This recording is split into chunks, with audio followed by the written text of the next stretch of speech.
A cor mais bonita que o ser humano pode ver não deveria existir. Ela é um erro da natureza. Em 1987, esse azul foi chamado de mágico, de tesouro.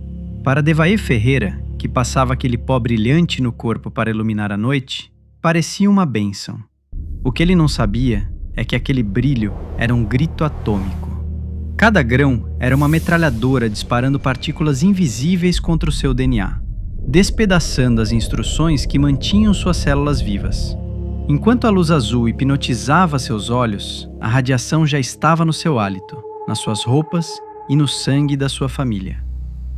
A sentença de morte não foi assinada com tinta, mas sim com luz.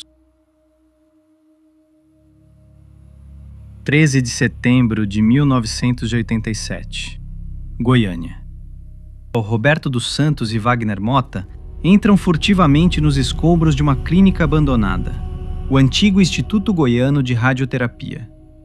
Eles não estavam procurando história, estavam procurando chumbo, dinheiro rápido para o final de semana. O que eles encontraram, presa dentro de um cilindro massivo, foi uma cápsula de aço. Ela não tinha o tamanho de um reator nuclear. Era menor do que uma pilha comum. Apenas 19 gramas de um pó compactado. Mas dentro daquelas 19 gramas, o próprio inferno estava engarrafado. Era cloreto de césio 137.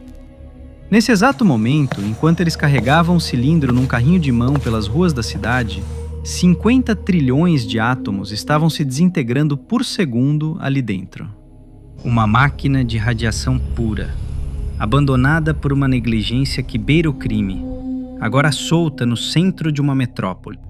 No quintal de casa, tentando abrir a cápsula para vender o chumbo, eles usaram marretas. Quando o aço cedeu, a fenda se abriu.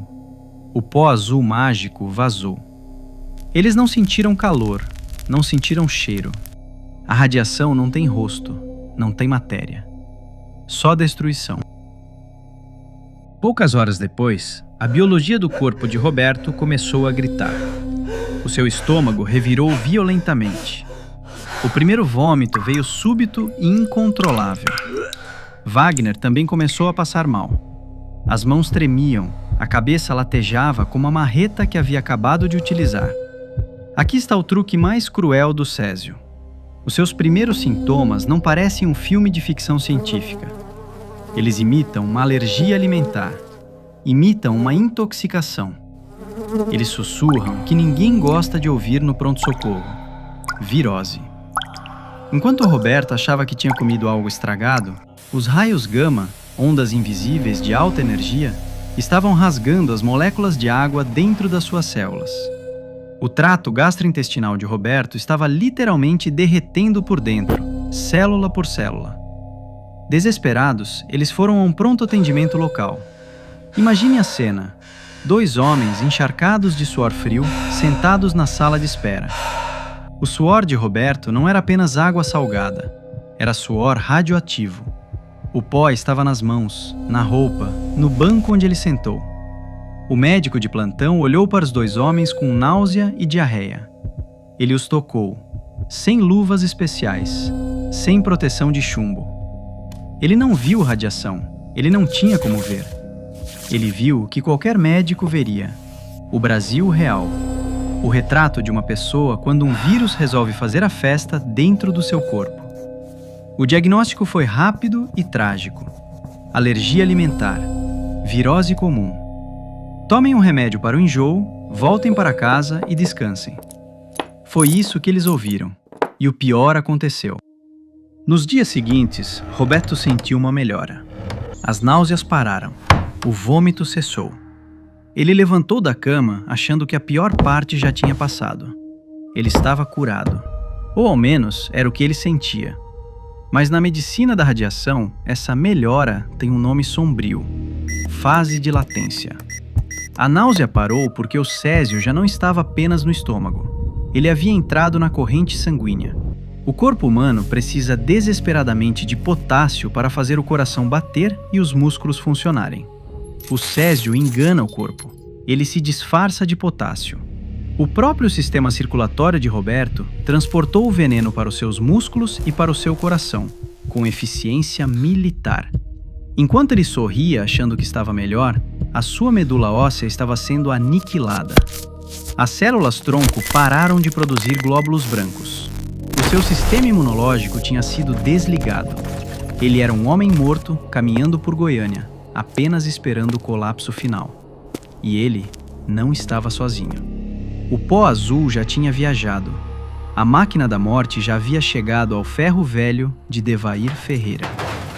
Se você quer continuar entendendo como a ciência e a biologia lutam contra inimigos invisíveis que o próprio homem abandonou, inscreva-se no Histórias Diagnosticadas. Porque o que Roberto achou que era a cura foi apenas o silêncio antes do colapso. No ferro velho de Devair, a morte não era um veneno escondido. Ela era um espetáculo.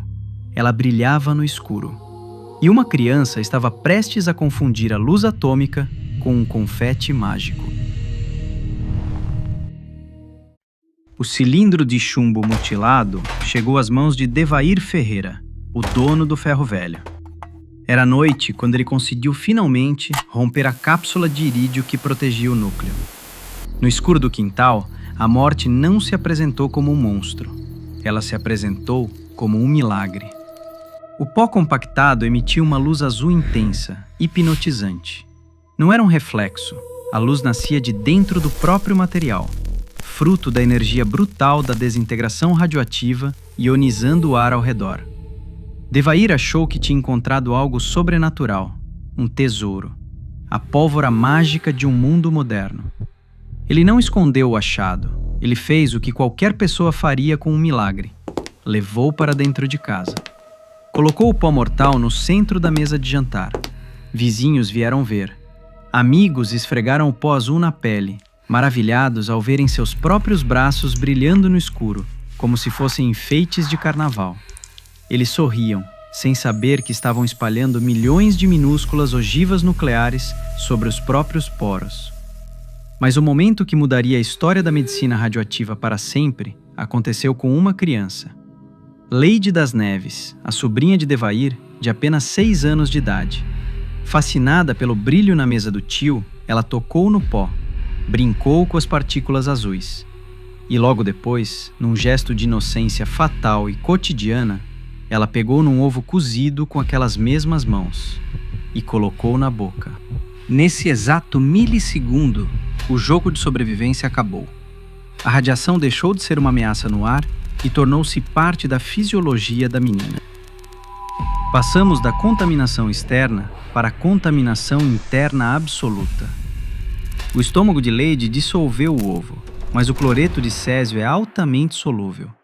Ele atravessou a parede intestinal e invadiu a corrente sanguínea com uma eficiência aterrorizante. O corpo dela não rejeitou o veneno. Ele o abraçou, confundindo-o com nutrientes essenciais. O césio alojou-se nos tecidos moles e nos ossos de uma criança de 20 quilos. Ela tornou-se, literalmente, uma fonte de radiação humana. O inimigo agora morava dentro dela, disparando raios gama a milímetros de distância dos seus núcleos celulares, 24 horas por dia. A radiação começou a rasgar a sua medula óssea. A fábrica de sangue do corpo foi desligada. Os glóbulos brancos de Leide caíram para níveis incompatíveis com a vida, tal qual uma quimioterapia forçada e muito mais potente. Qualquer bactéria comum no ar, qualquer vírus banal, era agora um invasor invencível para aquele corpo tão frágil. Na pele, os pequenos capilares sanguíneos começaram a ser destruídos pela energia gama. Sem sangue, a pele perde a sua base de sustentação.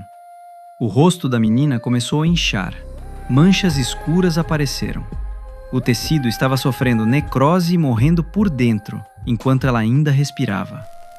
O brilho azul tinha devorado a luz daquela família. Mas enquanto o sistema imunológico de Leide entrava em colapso total, a verdadeira bomba relógio ainda estava intacta, brilhando no escuro da sala de Devair. E o pior, ela estava prestes a dar um passeio de ônibus no meio da multidão. 28 de setembro, 2 semanas após a abertura da cápsula. Os hospitais de Goiânia estavam lotados de pessoas com a mesma virose misteriosa, mas ninguém ligava os pontos. Quem desvendou o maior acidente radiológico do mundo fora de uma usina nuclear não foi um cientista com doutorado ou um médico brilhante. Foi uma dona de casa, a esposa de Devair, Maria Gabriela. Ela olhou para o marido doente, olhou para a sobrinha vomitando, o cunhado passando mal. Olhou para os próprios sintomas e para os dos funcionários do ferro velho. E olhou para o pó azul, a única novidade que unia tudo. A intuição humana bateu de frente com a física quântica. Maria Gabriela pegou o que restava da cápsula rompida e seu pó azul, vazando 50 trilhões de desintegrações por segundo, jogou dentro de uma sacola plástica e saiu na rua. Ela pegou um ônibus público lotado. Imagine a cena com a visão de raio-x.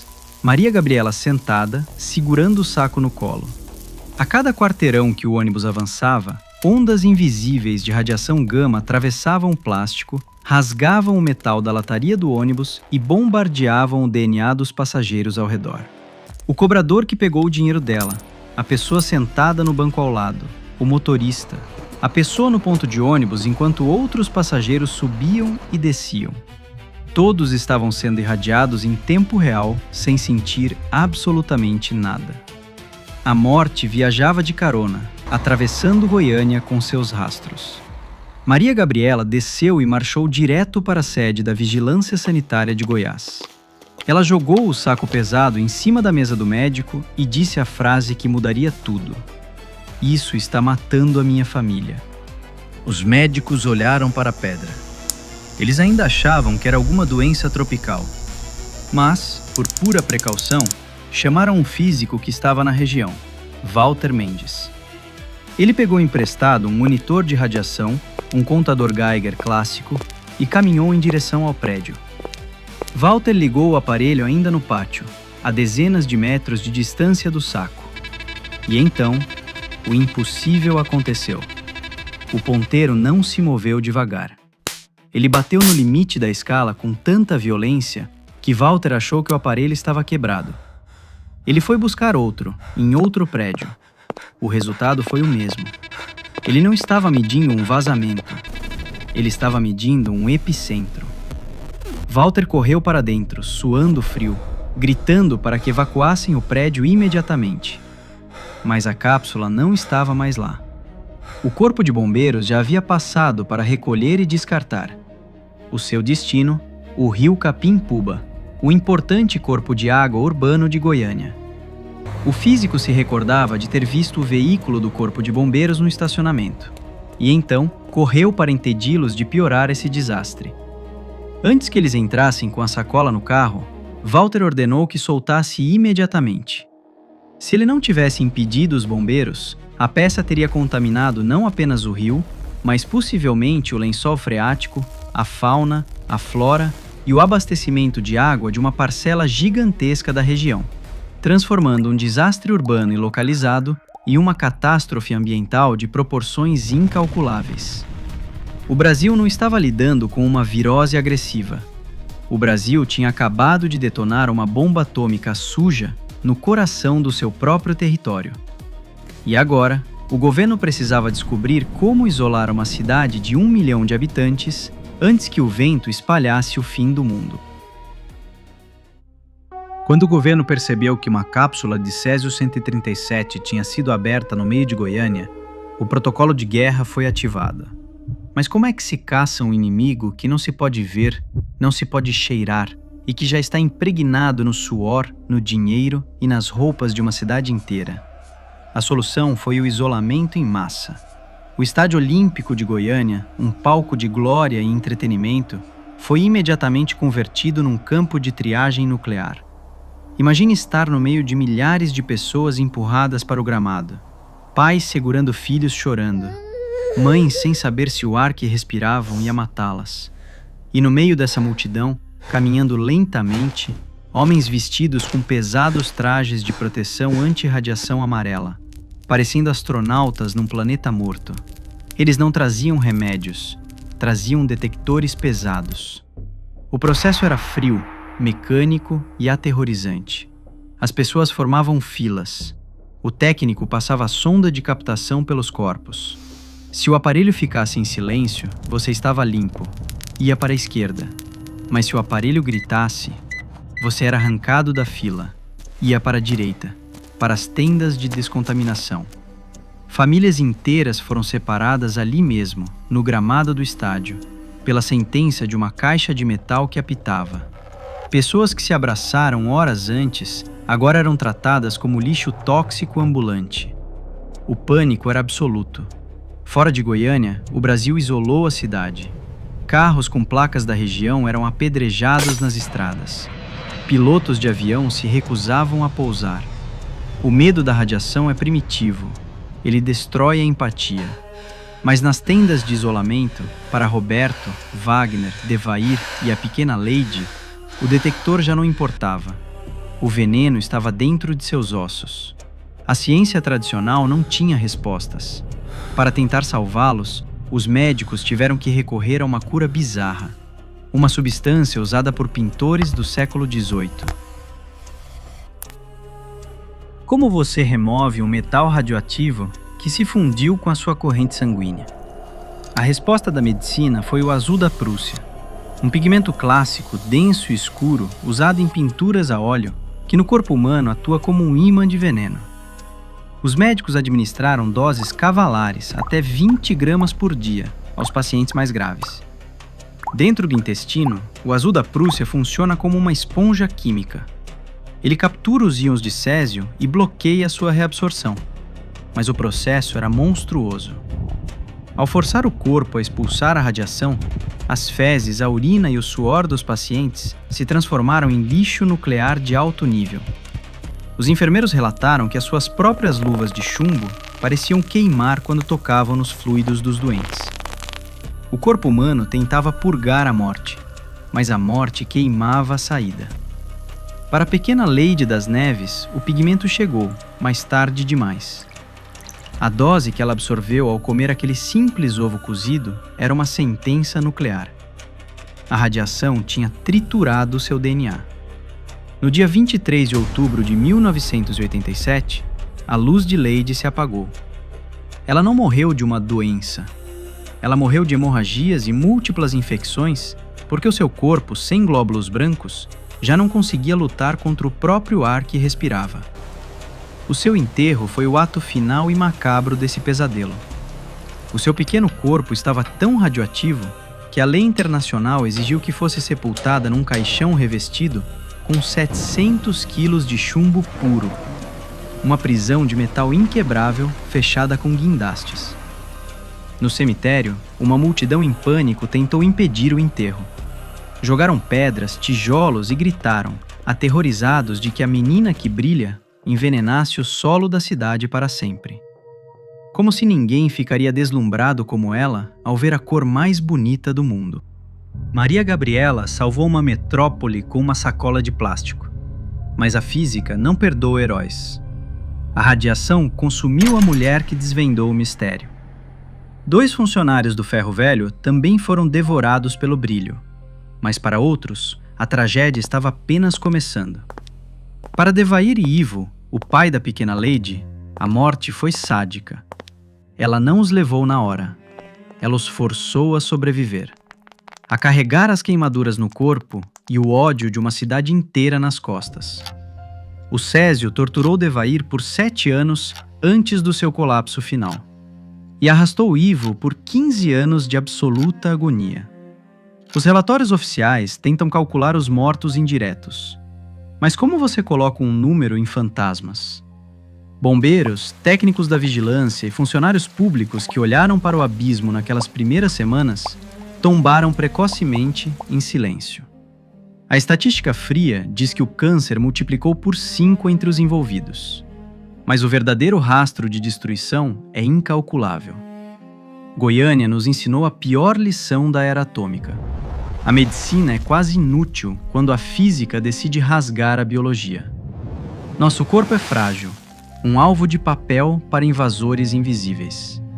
Principalmente quando a morte vem disfarçada como a luz mais bonita do mundo. Mas enquanto o Césio destrói de fora para dentro, Existem condições ainda mais bizarras que começam como um erro que nem é um erro. Imagine ter seu coração sufocado aos poucos, sem saber, e a causa estar em algo que imaginava ser inofensivo: o tratamento para a calvície. Clique no vídeo ao lado para entender essa história.